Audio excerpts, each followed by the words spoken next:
Welcome back to Deep Thoughts, man. So this is a message I'm putting at the end of the episode, which I'm going to cut and paste to the beginning of the episode.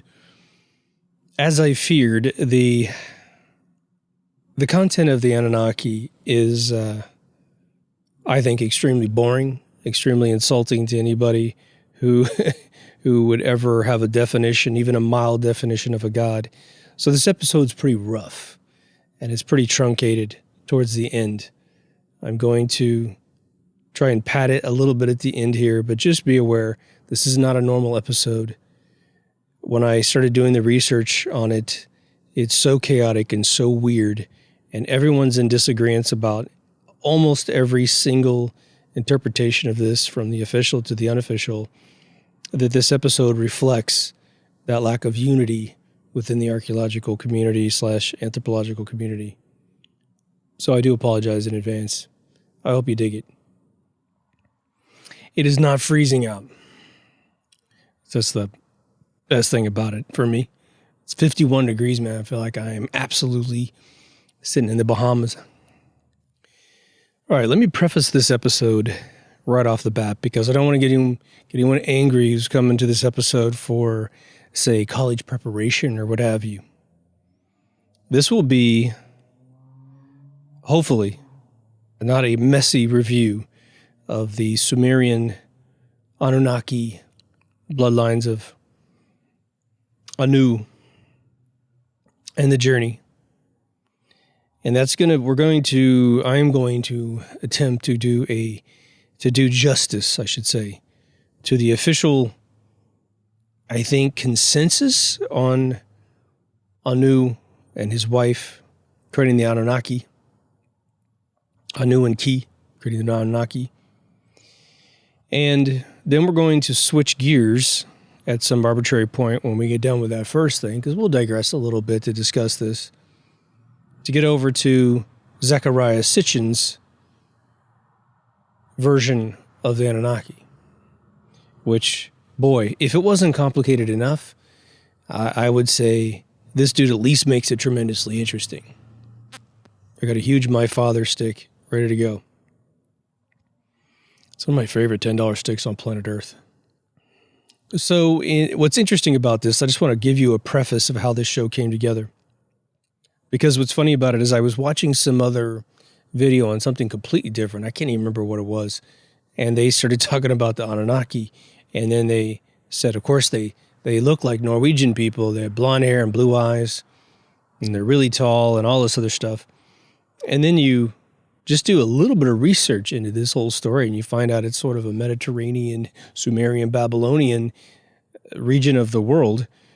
And there's no talk of this blonde hair, blue-eyed thing that I was able to find at all.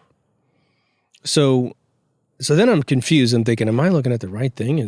Am I looking for the Nephilim? Or am I looking for Lemurian people? Like, did I get confused?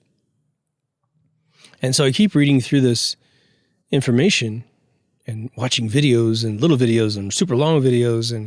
And I actually refuse to watch any History Channel crap. But I did notice one thing that they're doing in YouTube. If you aren't the History Channel, you get an Anunnaki link at the bottom of your video linking over to Wikipedia. Unbelievable. But if you're a History Channel, boy, you're just bona fide, totally true. Which is nuts. Because when I scrubbed the playhead through one of the History Channel ones, you could tell they were saying the same thing as the other ones that are supposedly made by normal citizens, of which can't possibly tell the truth. Only the big tech can tell the truth, right? Such a fraud, right? But then I started getting over to other articles that were sort of in the mezzanine between this Sitchin world and the sort of scholarly archaeologists. And they said that, basically the internet's run off with it. Sitchin was first. Sitchin just died 10 years ago. And I think early October in 2010. It's either the 6th or the 9th. I can't remember how the number was turned in my head.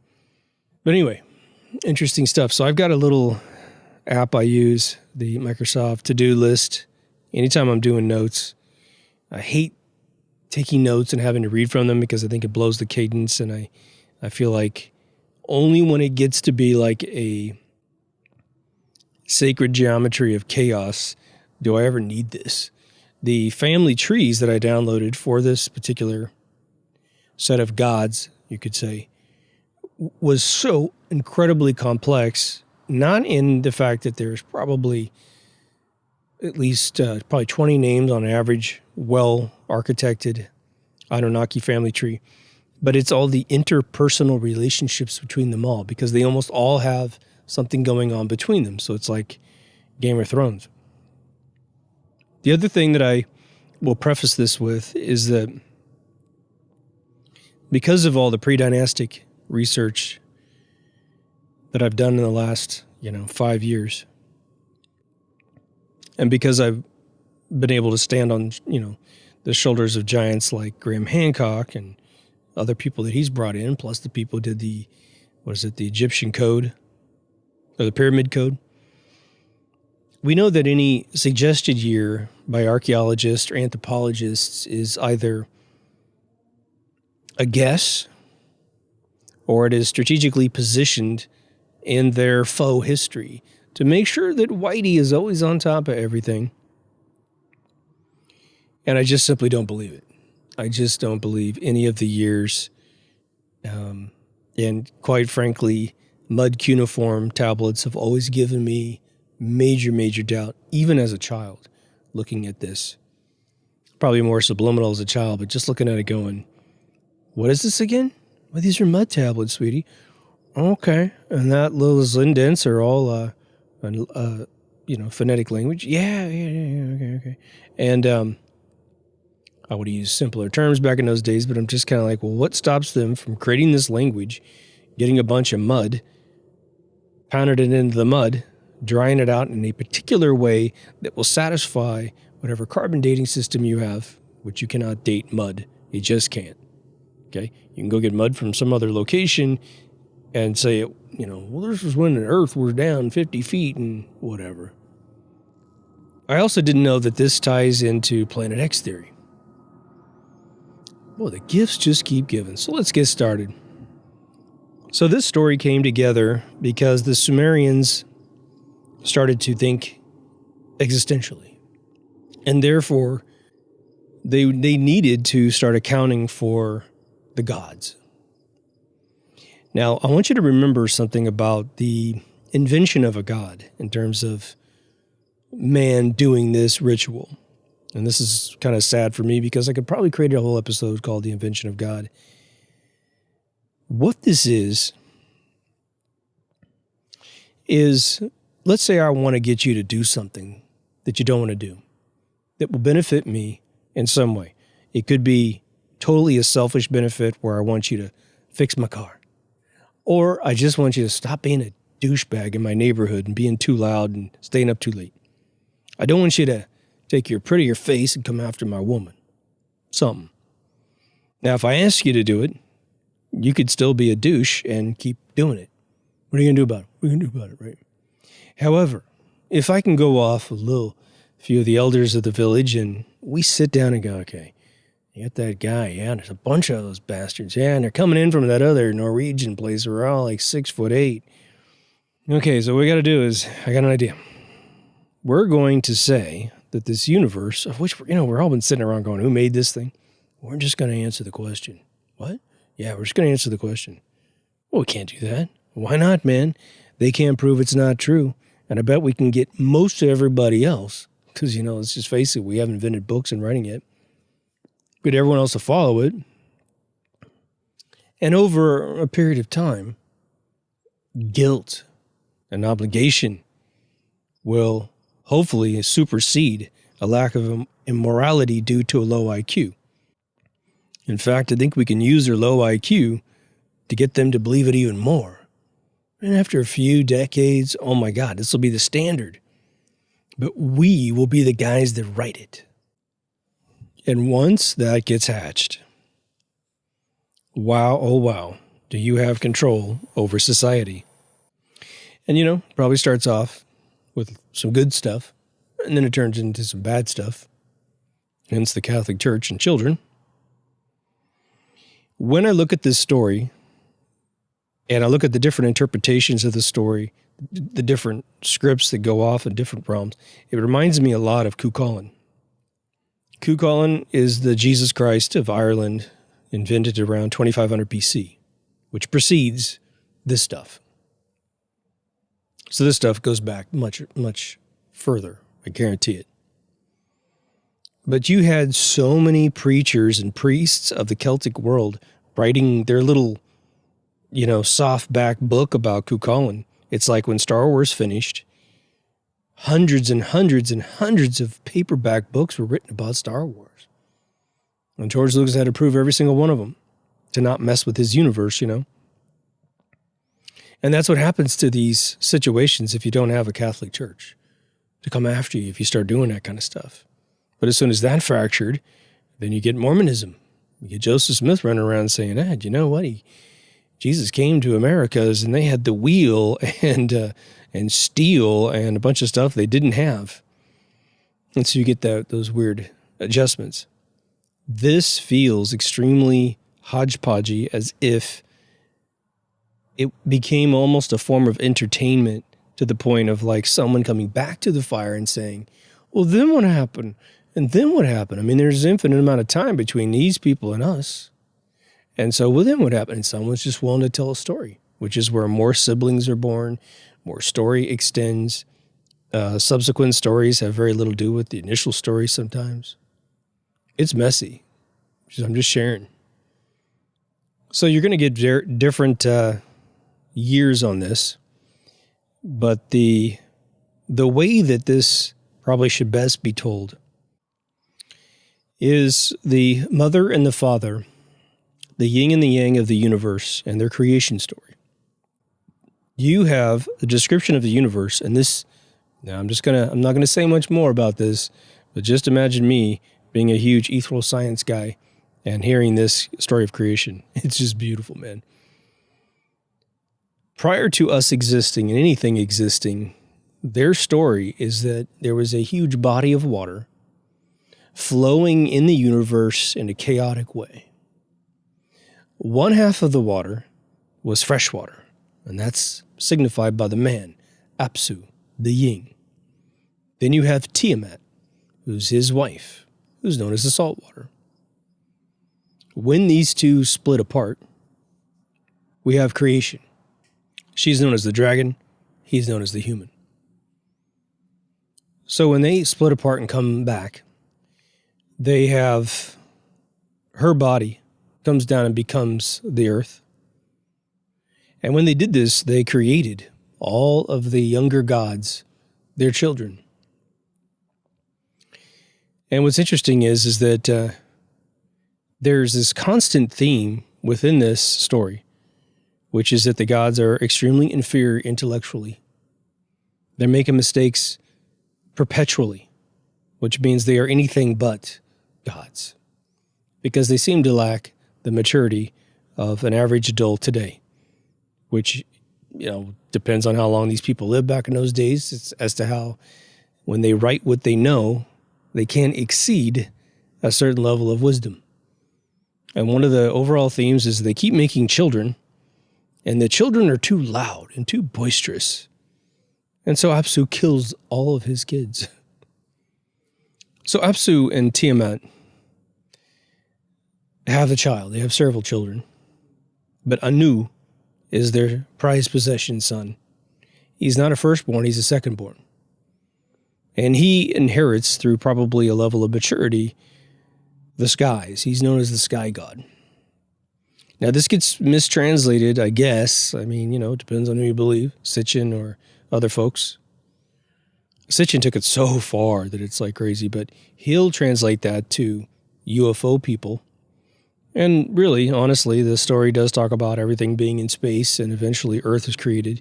And, their estimation of when this was first written down, the first person I heard, was 2375 BC. Inside the first scriptures, there's a story of them coming to Earth and making Earth 400,000 years ago. Then 450, I heard it in a different source, and 500 in a different source. So generally in that area. Anu was initially called An.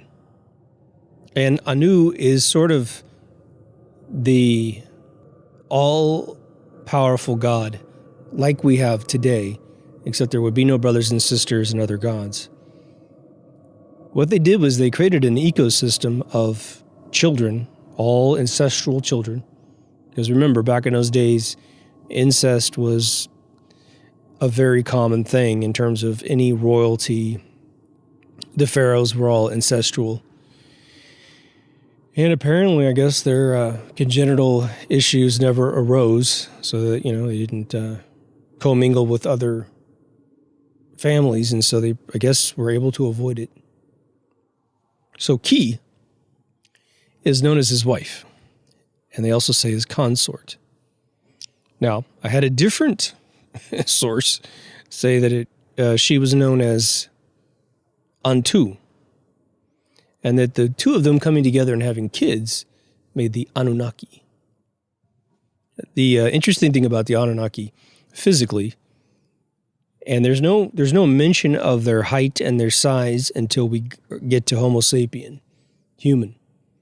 So they're just all kind of big and gaudy. But they have 5 fingers and 1 thumb. And there's lots of artifacts to this effect. Their offspring were known as the Utiki. Was it Utukki? Their children, Anu with his children, Enlil and Enki, formed the trio that rules the heavens. At that point, Anu himself in the scripture, they say he nearly disappears in the scripture, but every time he's mentioned, it's in some extremely regal, super godlike realm. And that he believes that he should be in the heavens where he was when he was just fresh water out there, because he needs to be impartial and allow the world to develop the way it develops. And obviously that's an analogy to the way that if you must process God unless he comes down and talks to you. Now, there are several iterations where they keep having children and then they hate their children and they destroy them. Just crazy. And Tiamat is one that actually ends up striking down a huge group of them. Not all of them. And so the remaining group of them work together to try and figure out how to fight back. And so they start fighting back until they realize they can't fight back anymore. They're getting their butt kicked left and right because Tiamat's creating monsters to go get them. And then that story segues into like 3 or 4 different versions of that, to the point where almost the Nephilim are created as a monster race to destroy these folks, and then eventually they end up creating human after the Nephilim seem too barbaric to keep around. But we'll loop around. If this is totally confusing, welcome to my world. But it all settles down to this dude named Marduk. Marduk is kind of a pimp, man. He understands what's going on. He's like, look, guys. He goes to all of his buddies who try to rebel against Tiamat. And he says, let me go talk to her. We obviously have to join her. We can't beat her. She's kicking our butts. So let me kind of gather up our desires, our demands, our wishful thinking. We can't really demand anymore because we lost. Let me see what I can do. So they say, fine, dude. We don't want to talk to her. We don't want to get killed. This is where we get the Enki Enlil saga, where they create the servant class. Marduk actually gets to kill Tiamat. He shoots her with an arrow and kills her. They said that her tears before she hit the ground created the Euphrates River. And this is when Tiamat's body becomes the earth. There's a guy named Kingu who is Tiamat's assistant. And apparently, without any major description, there's something called the Tablets of Destiny, which I guess are tablets that are more like magic tablets, that if you write something on them, that destiny occurs. He is imbued with the tablets. They also kill Kingu because he sides with Tiamat. And they form humans out of the earth of her body and the clay, or the body of Kingu and the clay from the earth, which would probably be construed as Tiamat. So Tiamat and Kingu actually are the DNA of which man is made out of. Marduk turns into his own religion. And they pretty much said that every other god from that point forward was made from Marduk DNA. And this is where we get the Agapa, A-G-A-P-A, is the first human. And we are stripped. This dude was stripped of his immortality. And it's just a guy. One dude. They're testing it out. Instead of making a bunch of them, letting them get all rambunctious and procreate too much and overpopulate the world, potentially create global warming, which is in this story. Absolutely hilarious. He's given a lot of abilities. This Agapa guy. Or Adapa, Adapa. Hate it when I make a mistake like that. Adapa, which I'll show you some pictures of. He's traveling across, I guess, the Mediterranean or something. Don't know. And the wind's starting to get crazy and eventually blows so hard it knocks him off his boat and he falls in the water. And it really pisses him off. And so, with whatever power he has, he stops the wind for 7 days. And apparently, Anu, who's supposed to be way up in space and not paying attention at this point, is a little perturbed. How dare you not stop the wind? We need wind for lots of things. And so Anu demands that he gets an explanation from Adapa as to why he stopped the wind. Of course, Adapa's like, oh my God, I don't live forever, man. I'm in trouble. So he gets approached by this guy named Ea, who's just as bad as Iago and Othello. And he starts feeding him a bunch of crap about what to do, what not to do. Now, Ea knows, this is so good, because this is so true, that Anu is probably going to offer him some fruit and some food from his table. And even though he was created without immortality by Marduk, Ea is afraid that he's going to eat from the fruit of Anu, and then he's just going to gain immortality. And so he tells Adapa, hey man, don't eat the fruit. That's kind of bad etiquette. Essentially, it boils down to don't do much. Don't accept any gifts. Bring Anu, maybe some textiles, some clothing. And so then Adapa does his visit, not pretty uneventful. And he goes about and lives his life. He's just kind of a fisherman, a hunter, just kind of chills out. No responsibilities, no mention of a wife or kids, at least in anything I read. I mean, who else would he have sex with? He's the only human. And then, sort of randomly, we're going to hang up that story because, the writer isn't the same dude writing this story. And we get this atrocis god, where the word atrocity comes from, for sure. And this is where we get the story of Noah. Atrocis is told to build a boat. It is the same story of Noah. Supposed to get in his boat, and it's going to be a bad flood. Rumored to be about 2100 BC. And it's the same old thing. Everybody gets wiped out. He's on his boat. He's got a bunch of animals on there. Done deal. By the way, the years on these stories are pathetic. I mean, it's like they'll say, well, we think it was told between 2100 BC and 1645 BC. Now, at this point in the story, the Mesopotamians start inheriting this story. And what's really strange is they say that for this to be real, because these tablets are dug up, are discovered in 1947, the same time they're hatching the Dead Sea Scroll things, which I believe are complete fraudulent things. It just was something that needed to happen to regalvanize the church at the time. And I know that'll be heresy to people. Those things are old. Okay, whatever. Maybe they are.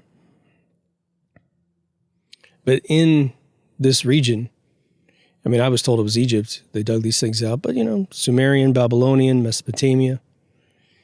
They create a story where 14 humans are created, 7 men, 7 females, and they start procreating, which is a kind of a cool thing. It's a little bit better than the story of Eden, where we're hearing that there were the other people that they joined when they left Eden, and you're like, how did the other people how are they there to be joined, right?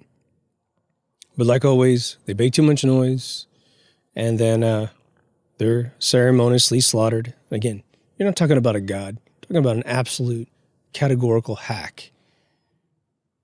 Because they always have to have fire and damnation, they always have to have punishment, they always have to have some consequence within a religion, because that's the purpose of the religion, is to scare man into behaving. No religion written by man negates any real creator of some kind, at all. But to think of all this stuff that was written ahead of time, teaching the elders of the future, you think we stand on shoulders of giants. They were standing on shoulders of pre-religion giants. Virgin births being, very, very common. I don't hear of any virgin birth in this story whatsoever, so that was kind of refreshing. It's been a long time since I got through Gilgamesh and all that stuff. What is apparent to me with this storyline of the Anunnaki, as it is traditionally told through the bona fide, quote-unquote, archaeologist / anthropologist, or whatever. There's not much in archaeology besides finding cuneiform tablets, is that this is an absolute chaotic hodgepodge story, which really starts to lose its value because it is so absolutely chaotic and illogical. It is so utterly repetitive and humorous, and that they were like, there's a few Twilight Zones that were done multiple times.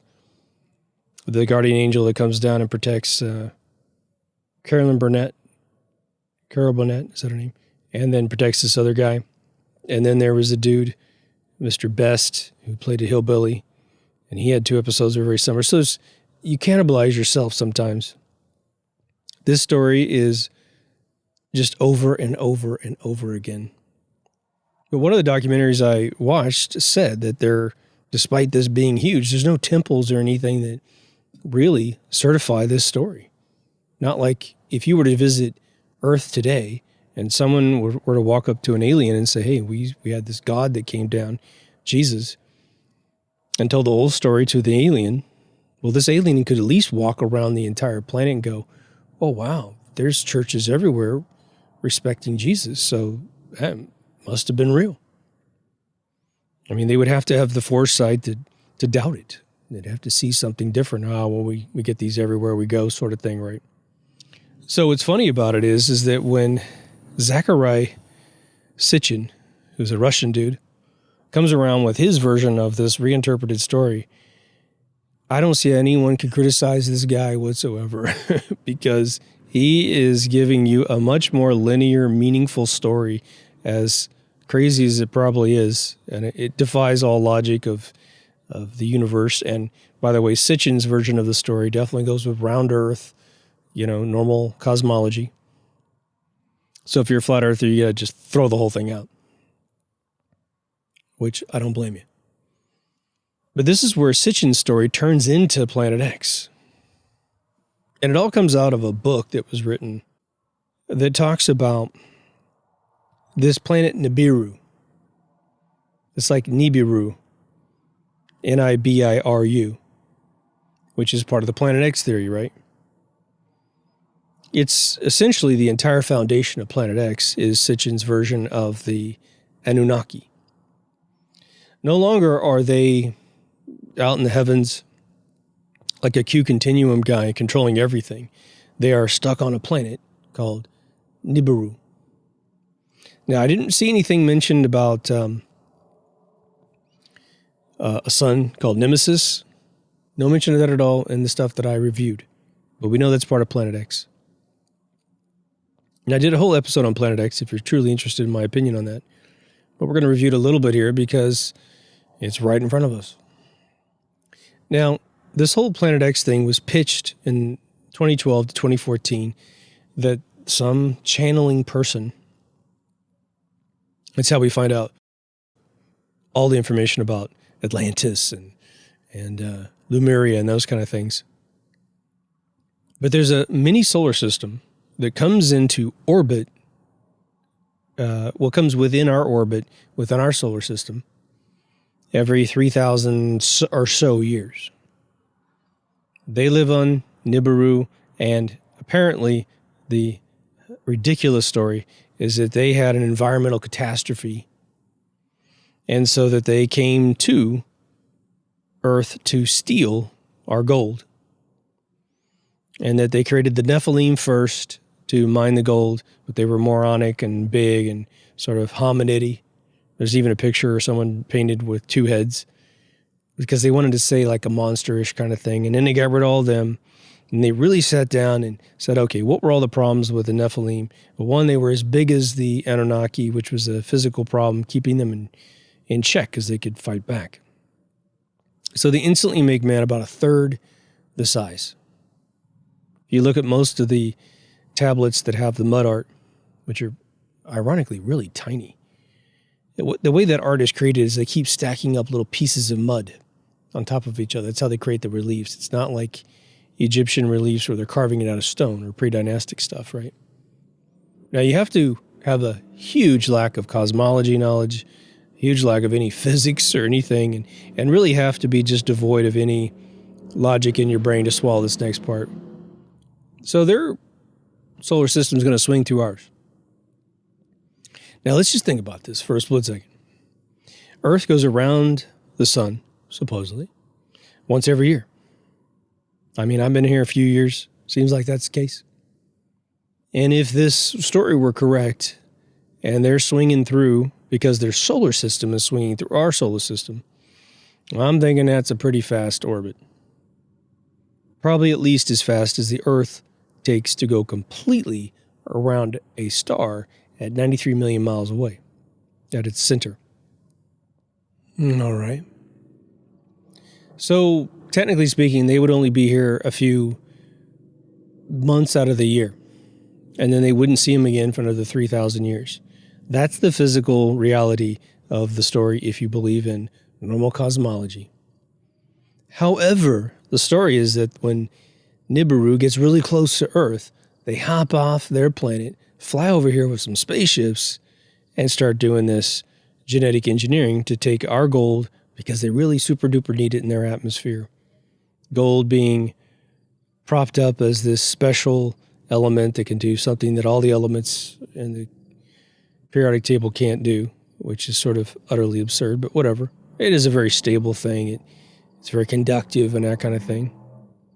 But they're able to get thousands of years of evolution done and tested, even to the point where they had a problem where the children, the humans, had so messed up the Earth that they melted the ice caps. Of course, this is a more recent addition to the story because that is the propaganda they're putting on us right now. And that they had to get in their spaceships and fly into space and sit there and hover for a little while to, let it all kind of dry out. As if that would take a couple days to accomplish, right? It's just like they would have to be here for hundreds of thousands of years to pull this thing off. I mean, it's just the most ridiculous thing I've ever heard in my life. Again, if you've never been to any other episode, and I mentioned this, if you have genetic splicing capabilities, people, you've got fusion capabilities. Therefore, you could take dirt or even fecal matter and turn it into gold. You could. It wouldn't be very efficient, energy conversion-wise, but you could definitely do it. You could move around atoms or move around the atomic components to atoms and fuse them together. If you had that knowledge of genetic engineering, for sure. It's a lot. We know how to create gold from anything. It's just, it makes no sense because it takes so much energy to do it. But if we needed gold to survive as a race, trust me, people would work double shifts. It would get done. We'd pedal bikes until we got it done, right? Now, where these individuals turn into blonde-haired, blue-eyed Nordic people I couldn't find it. All I heard was the claims. I watch videos with claim after claim after claim with absolutely no source whatsoever. And so it's just kind of like heartbreaking to try to put this together.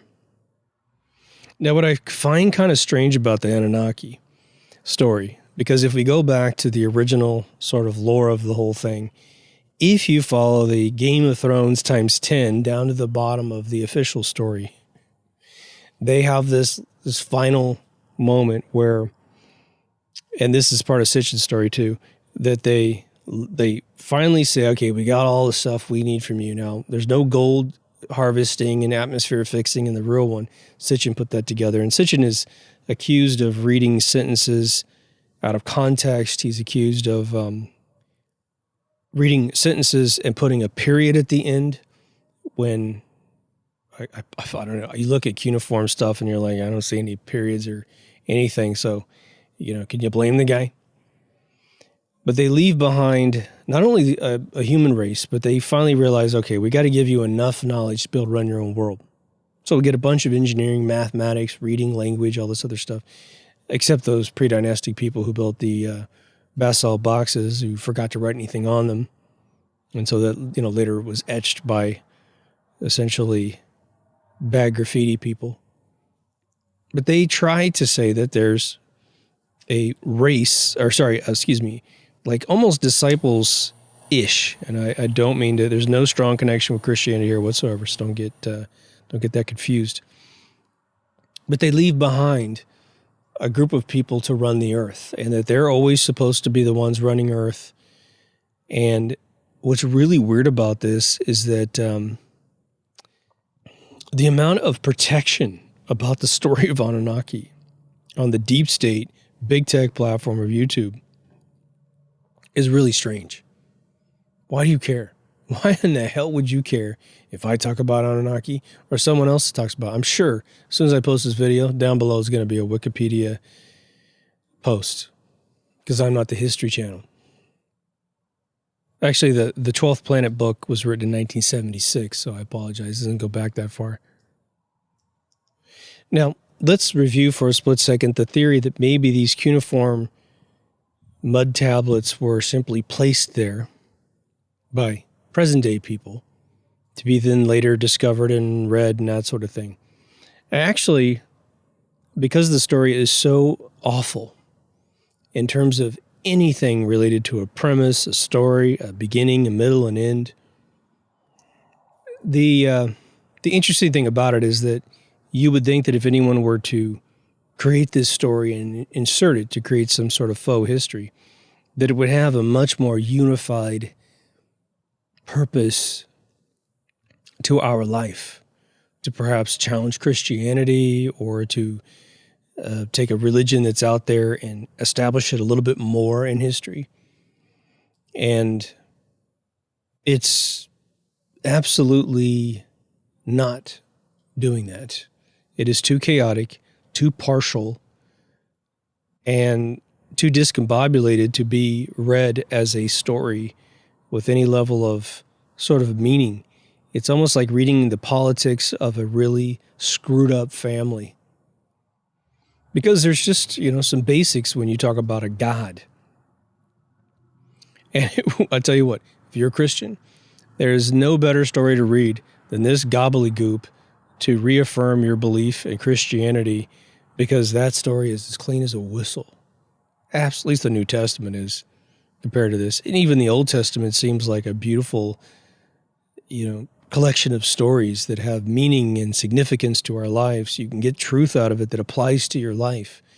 Whereas if you read the story of Anu and Tiamat and who, again, has a bunch of different names, eventually you do spawn out of this whole thing Ishtar, who we know today, Queen Ishtar /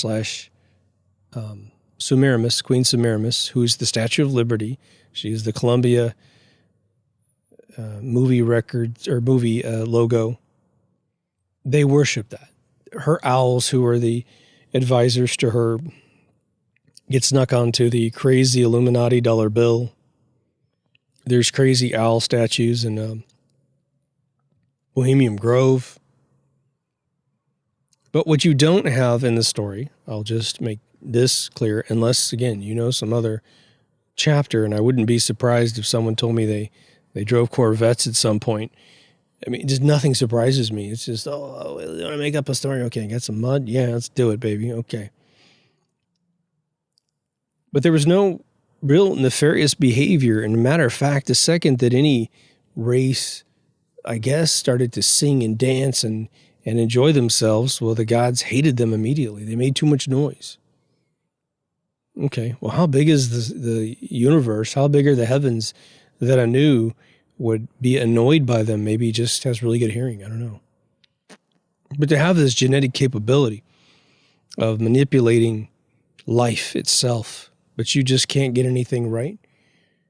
And there's no story of where the water came from.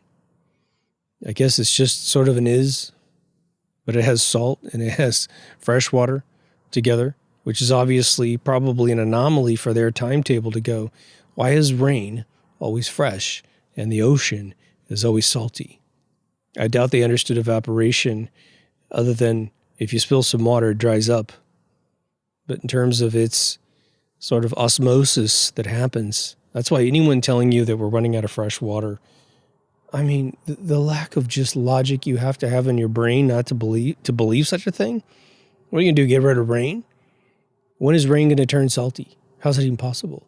If it was possible, it would have already happened. It rains constantly. We just don't capture it very well. That's all. I'll tell you this. I was planning on this episode being really fun and interesting. I thought I was going to get into UFO stuff. Thought I was going to find out these individuals that are sort of these Norwegian people. I thought it'd be kind of funny. But I found nothing. Zero. Now, let me just venture off into some sort of related, or one related issue that is very interesting, which is this apparent, and I'm trying to find the exact location.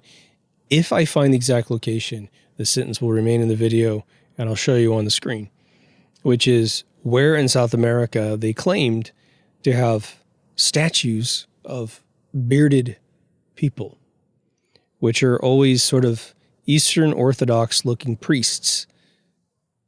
And again, South America, well, all the Americas, they didn't have facial hair, which is sort of interesting, but they didn't have facial hair. So when you see facial hair, then you know you're looking at someone who has seen someone else from a different area. Now, again, thousands of years, even if you had a little boat, you can always sail across the coast. You just follow coastlines. It's going to get real cold at some point. But say, here comes spring, and you're like, okay, this is when the world is the warmest in the northern hemisphere. Let's just start sailing. And somehow they make it to the Americas. And they go over the European area, or they go through the African belt. And again, there is more and more evidence I just keep running into between episodes that the oceans were a lot lower at one point. And so maybe the journey was a lot easier and totally different, I'm sort of thinking about doing an episode on Atlantis and Lemuria all in one, because I don't think there's enough time to do it. Like, this one falls apart pretty quickly. What really fascinates me is the sort of allure in certain people's minds about this story. It is like finding a fictional story, which must be exciting. It must be exciting if you truly have all of the knowledge that these tablets are actually authentic and this story was told and shared, and this is what these people believed. From that perspective, I guess that's sort of exciting. Look how primitive the humans were who created this story, that they created the most inferior examples of any god that has ever been prophesized ever, right? Now, I will tell you that some folks try to get off on the notion that this story was a precursor to the Old Testament story of the creation of God through Genesis. They get off on the idea that they did have a flood story in the area. And for me, the flood of Noah, I don't believe Noah ever existed. I mean, I think that's just, again, what won't you believe if you believe in Noah? You know, don't tell me you believe it out of guilt. I mean, that's why the world's going to shit in the handbaskets, because everyone's believing everything that everybody tells them. You should feel guilty. Oh, okay, I do, man. How guilty do I feel? Do I feel like I told a little fib guilty, or should I, like, I cheated on my wife, or I killed my neighbor for guilty? Well, how guilty do I feel, you know? The story of Noah is a story about a God that can't get it right. I mean, God, I shouldn't say our. I should say our Christian American God is really, really flawed. Gets pissed off all the time. You've heard me say this 100 times. I don't like that definition. I feel like if you're going to actually, well, if you believe for any moment of your life as a soul that you're going to stand before the Creator and you're going to say, man, I love what you did with flooding the earth and stuff, and you're just looking at this being that knows everything, right? Absolutely everything that could be known is known by this being, if you're meeting the ultimate one, right? And you're sitting there going, oh, I think it was really cool when you made that big mistake. Tell me about some of your other mistakes, God. I got a little time here on my hands. You would know right away the second you get in the presence of God that believing in all these flawed stories, all these angry moments of God, all this, hey, kill your son to prove you like me. Whoa. If your neighbor was substituted for God in almost all these stories, and then I told you the story, and they said, what do you think of your neighbor? You would not come up with angelic stuff, all right? You would not come up with perfection. You come up with like, what the hell's wrong with your neighbor? He came over and made you kill your son. I mean, he called it off at the last second because he's a sick weirdo. And that's the way it's like you prove that you believed in your neighbor's existence. I mean, who the hell is that guy? We need to get that guy on some pedo list or some crazy killer list, or maybe you can go to jail. I mean, like, come on. And this is God?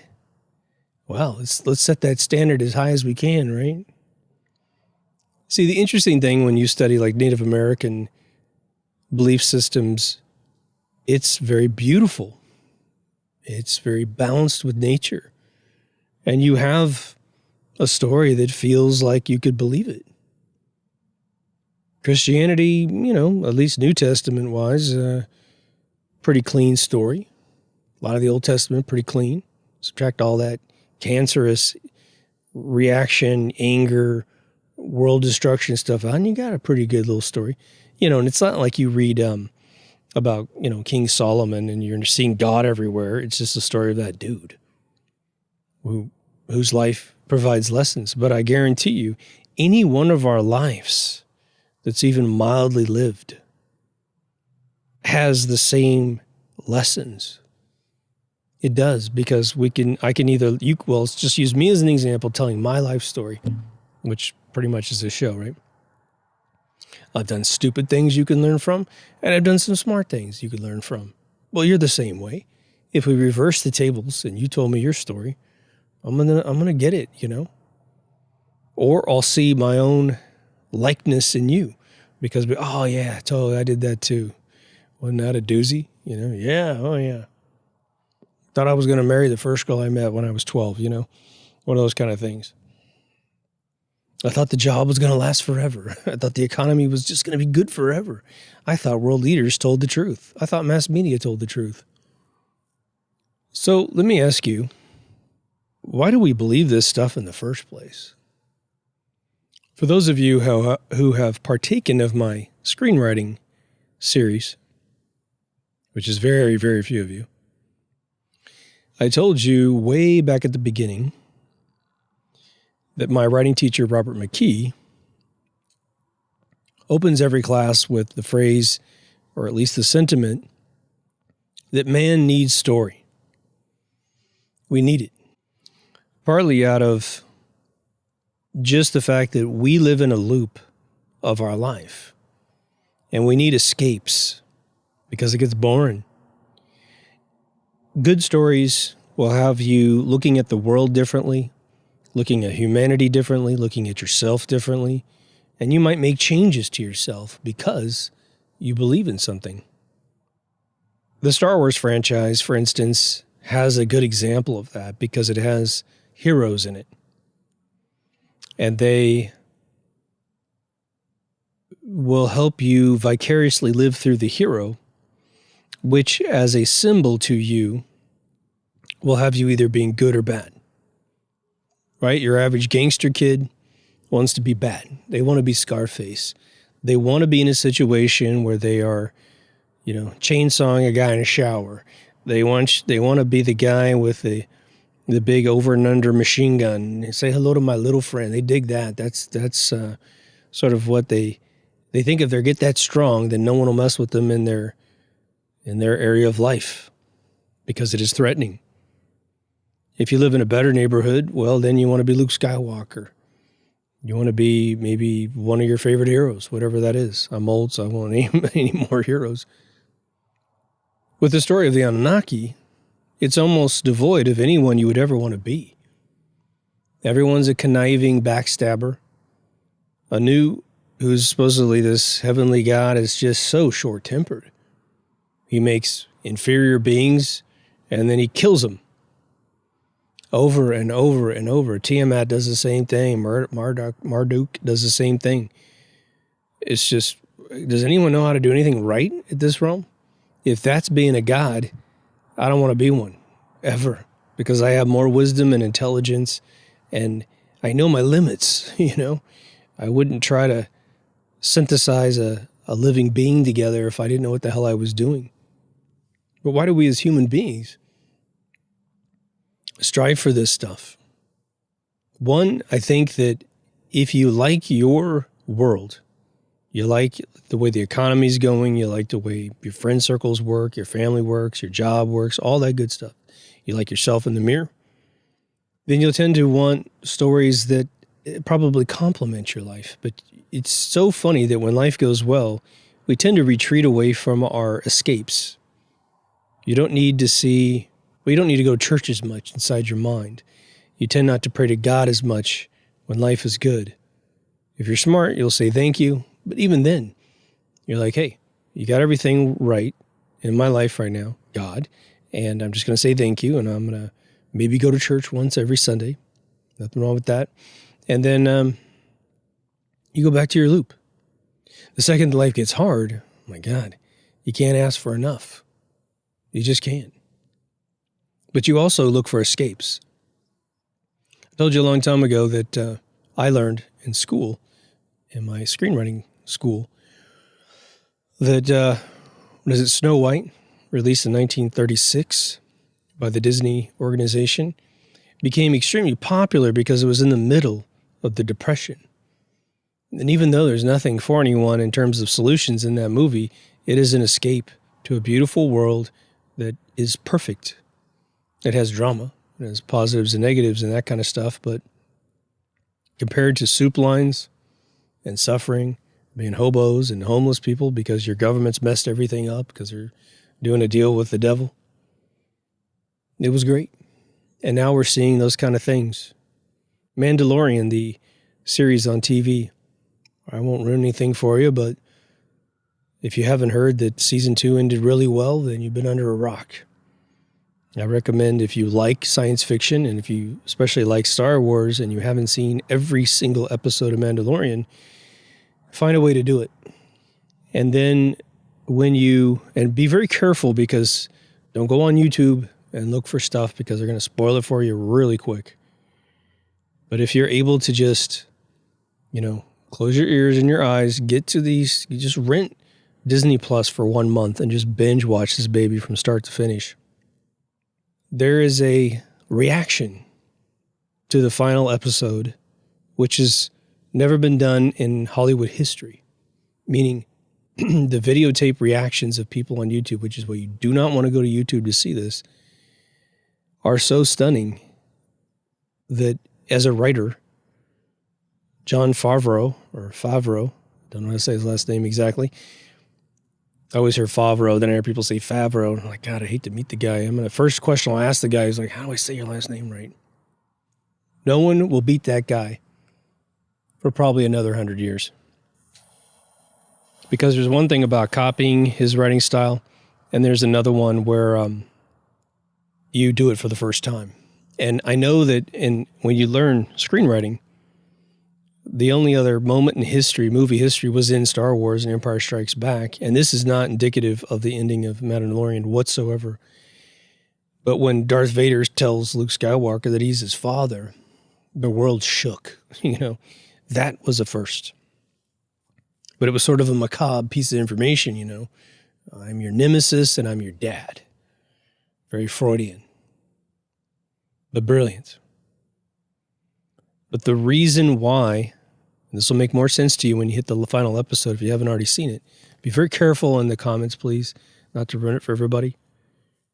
In fact, if you haven't seen Mandalorian, don't read the comments just in case, because I want this to be wonderful for you.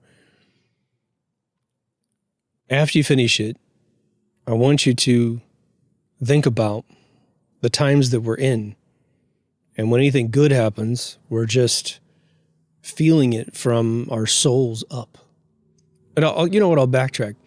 I'll backtrack to the trailer to The Force Awakens, which was a pile of poo. The trailer was off the charts. I got very emotional with the trailer. And I'm sitting there going, my God, I am being emotional to a trailer? This is impossible. It's never happened in my entire lifetime. And it was the fact that they narrated the thing perfect because they said light was going to beat the dark. And if you've been a conspiracy person for a while and you've studied Agenda 21, and especially 2020, which we never thought would ever happen, that's the mode we're in right now. If you're into like saving humanity, there are a bunch of folks out there ceremoniously trying to destroy it.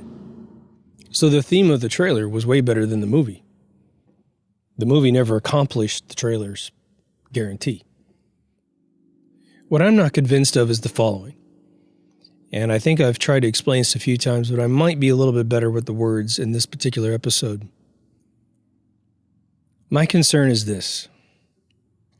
If man continues to believe any fiction as being true, then I believe man has essentially chained himself to his own demise. And here I am, a fictional writer.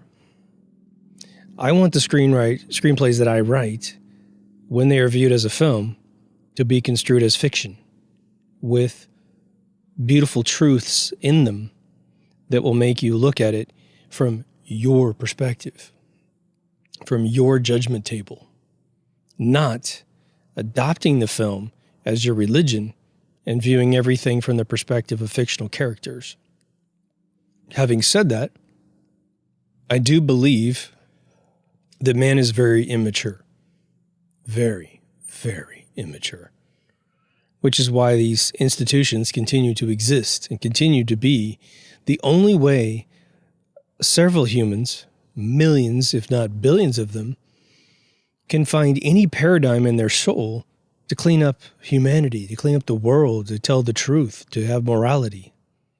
I still hear my friends talk about, I hate to be expressing any judgment whatsoever, because I don't mean to judge anyone.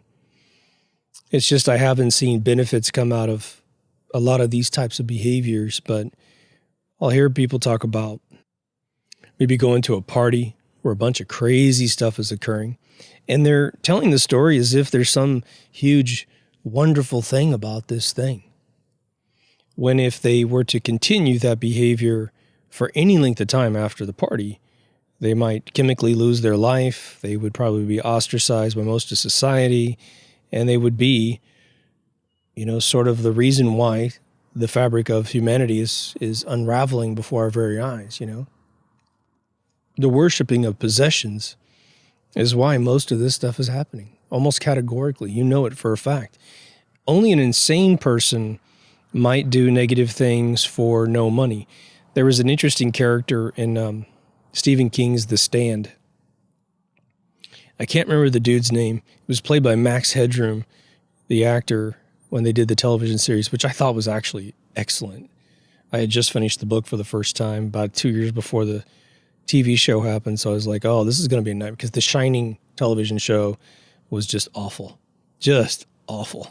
So miscast. And I like the actors that were in there, but you can't take a comedian actor off that airport show and make him Jack Nicholson. You just can't. You can make Jonathan Winters play the devil. I mean, unless he's funny, it's not going to make any sense, right? But this character in the book, the unabridged 1,500-page plus version, was a pyro. He was insane. And the devil in the book, which is the story is really simple in The Stand. If you haven't read it, the devil, well, there's a huge virus that kills off 99% of the world. And apparently there's no reality besides the United States in this story. All the devil worshippers go to Vegas, and all of the God worshippers go to Colorado. And then eventually Colorado has to make a pilgrimage to Vegas to fight the devil. It's a very long story. But on the way, this sort of crazy dude is called to Vegas, but he's sort of destroying things on the way there because he just can't stop.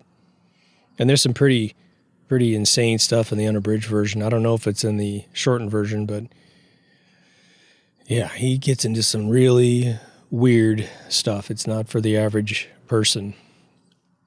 I would say if you're a person that doesn't swear in life and you don't like being exposed to bad things, don't read the story because it's wow.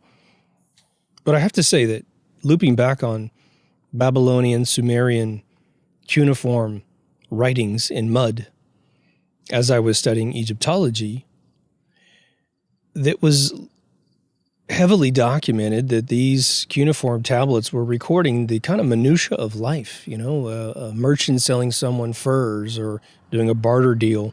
It was the mathematics and the ledger of transactions and all that kind of stuff. Now, one thing starts to kind of ebb up through all of this for me personally, which is, there's wild conspiracies that are like the pyramids were built in the 1800s. And again, the people that do massive stonework in the 21st century still can't explain how virtually all of it happened, which I think is interesting. So us having those skills in the 1800s would be quite amazing. And again, you'd be talking about decades and decades and decades of the 1800s. And the fact that people were actually there documenting the digging out of Egypt, that theory is just absurd. But you go back further and you're like, okay, are any of these cuneiform tablets real? Are the Sumerians and the Babylonian history based on anything real, or someone trying to insert something for a reason? On one side of the game, they make the Sumerians / Babylonians look very intelligent. They have interesting stories. Again, like I've mentioned several times in episodes where they said that, and this has been so long since I read it, but it stuck with me, that they said that every few hundred years, these beings would come out of the mountains. Never said spaceships or anything strange or chariots made of fire or whatever.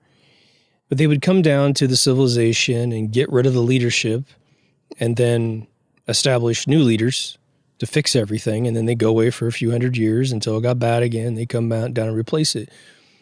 What's interesting about that story as a contrast to this Anunnaki gobbledygook is that story at least makes sense, doesn't it?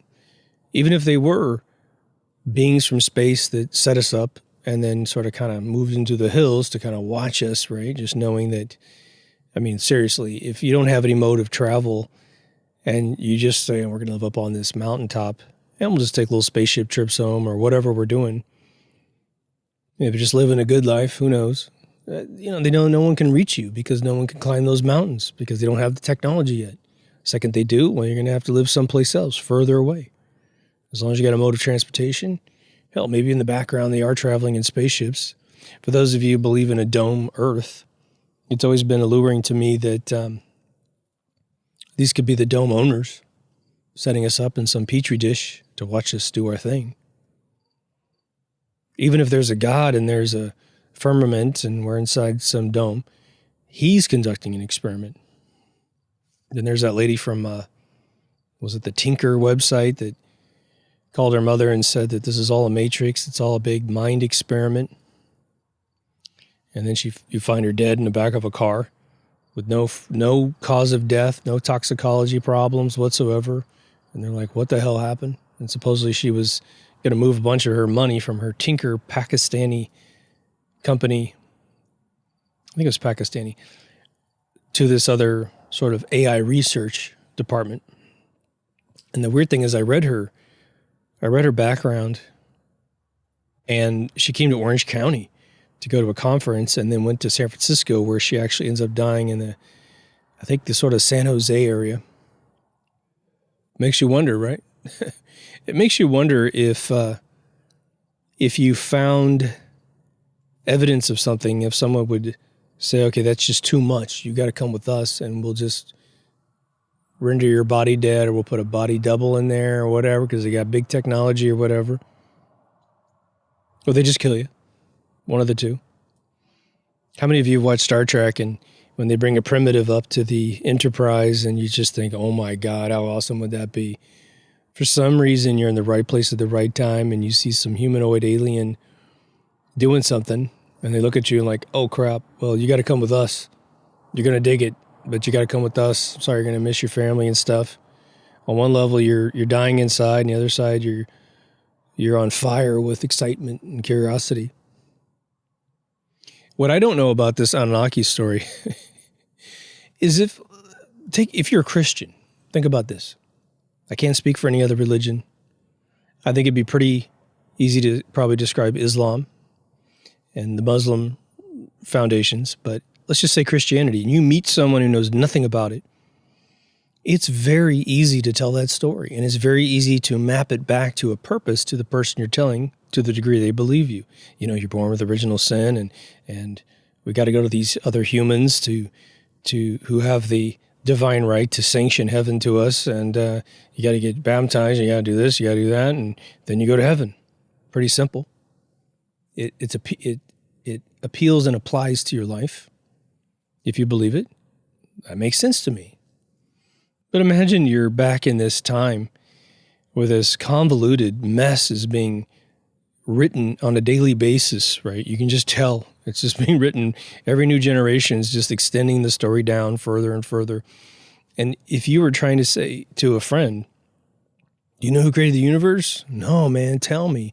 Okay, there's some salt water and some fresh water. And then, they kept screwing up left and right. And you're just kind of going, okay, I'm here now and you're here now. And apparently they're not here now. So how does this apply to me now? Oh, it doesn't. It's just sort of it's like Ford Prefect telling the story of the beginning of the universe and the, the restaurant at the end of the universe. And he tells this funny story about how it's like a conical bath, and you take the plug out and you fill it full of sand. You take the plug out and it drains out of the plug, and then you film it, you see, and then you thread the film in backwards, and then you play it backwards, and all the sand comes spinning up out of the drain. And Arthur Dent goes, that's how the universe started? And he goes, no, but it's a good conversation starter, isn't it? Like, oh God. So for that reason, it appeals to me zero. I don't know why it appeals to anthropologists other than just to maybe say we're discovering what these people think. When you look at Egyptology, or at least the dynastic period of belief, it all makes sense. Gods have purposes. Gods do things for you so you can make it over the river Styx. I mean, it's an ecosystem that makes sense. Anunnaki, no ecosystem. Planet X, well, that fails every single test of logic one could apply to the brain. And the thing is you don't want to be so invested in a belief system that even though it doesn't work out at all on paper, you're still hanging on to it because you've made too many posts on social media saying you believed it before you really realized it didn't make any sense. It's sort of funny because, there's this sort of joke online, which is social media is the wrong place to start working out your personal problems. It's the wrong place to share your most intimate problems before you have a resolution for them. If you were a drug addict and you got away from it, then you could post how you did that, and that might be interesting. Or If you're hurting and you just need people to call you, probably if they're your friends and they can call you, text them, don't post on social media. So we get this weird phenomenon where we've invested in so many of our statements, and we have this weird feeling in our mind like a person online will go back and read every single social media post you've ever made and then construe this opinion about you that could be hypocritical or contrary to yourself, thus deeming you sort of unfit to be married, to be employed, because you're just a chaotic mess. So maybe shedding some of that stuff and just saying, this is what I say, because, my policy with things like flat Earth is that, I never even thought about it until Eric Dubé put out his video, and then a bunch of friends of mine, we were all kind of like, yeah, there's some of that, and there's these tests, and it really looks like there's some compelling evidence that some of the science that tells you it's the other way, round Earth, it doesn't pan out with some of the laser tests unless there's something about the Earth we don't know, and how light bends to the atmosphere we don't know, or whatever. And so, but my policy is try to believe it for I probably did, I think, like 4 weeks, where I really took it into my mind. I just thought, okay, I'm just going to go out every day and think about this place being flat. And just think about what that means to me. Like, how does that change anything in my life? And it did change things if I were to continue believing it. I still find it a very romantic theory, and I respect people who invest in it. It's gone very quiet because, again, no one can prove it. And the things that need to happen to prove it apparently have not been done. Like filming a gyroscope in the dashboard of a plane. Seems like it'd be pretty easy. Fly from London to Cairo for the pilots that have come out and said that the horizon never rotates, and that would mean you're on a flat Earth because it should rotate because you have changed horizon levels from when the gyro was spun in London to when you land in Cairo. You've tilted your orientation to London. Okay, if you're going to go on the BBC and say that, then get out your iPhone, okay? And at a minimum, if you're really bad at it, just take a picture at the beginning and take a picture at the end and say, look, it didn't change. No one's going to believe you because you did videotape it.